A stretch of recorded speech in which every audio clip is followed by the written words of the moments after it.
Those of the House Arie rocked and cheered loudly as the three made their way on stage to be recognized by all. There was Devon, aloof and arrogant, already full of himself. The kind words of his great-uncle did little to stir him. He stood in pose, chest out where the mark would be. Chris and Natan were far more engaging, each emboldened by the warm words of Master Yanni. Each bowed in respect as Master Yanni concluded his blessings. Both were well received with the warmth of the Divai, replying in turn, "May your journey bring you home, my sons." Master Yanni bowed deeply.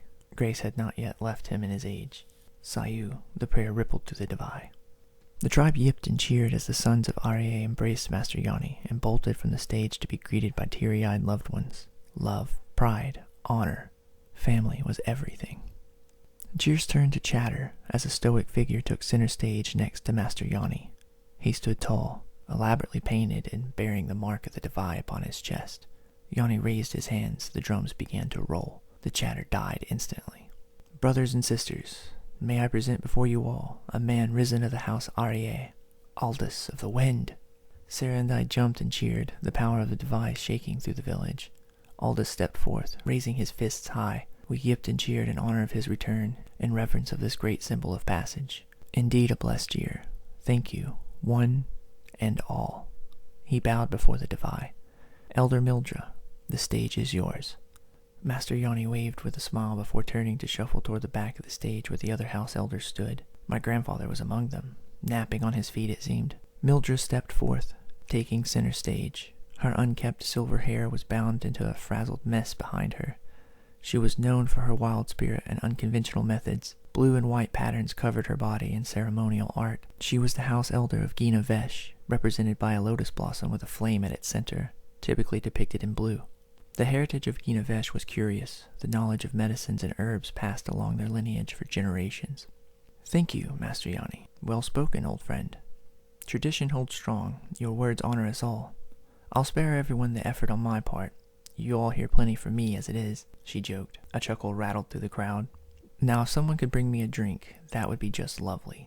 With a hand on her hip, she raised the other in anticipation. In no time, someone stumbled on stage with a sloshing goblet of wine and handed it to the eccentric elder of Gina Vesh.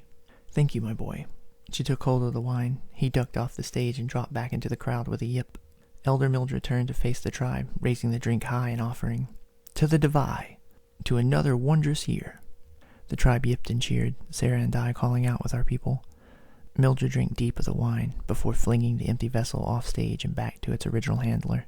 She nodded in thanks with a warm grandmother smile as he fumbled to catch it. He bowed in return. "The harvest is plentiful this season. A fruitful year indeed for the Divai.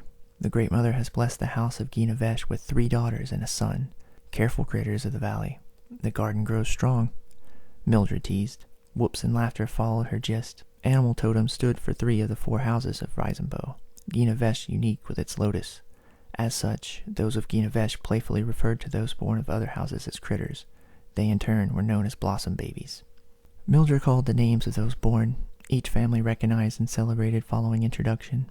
When the 4 little ones had been recognized before the tribe, Mildred called the names of those to depart on the Aliote. Gina Vesh offered 2 this year, Ian and Jake. Ian wore a broad, fuzzy mane of rich, dark, curly hair. He was short and broad about the shoulders. One day he would be full like his father, belly big and round.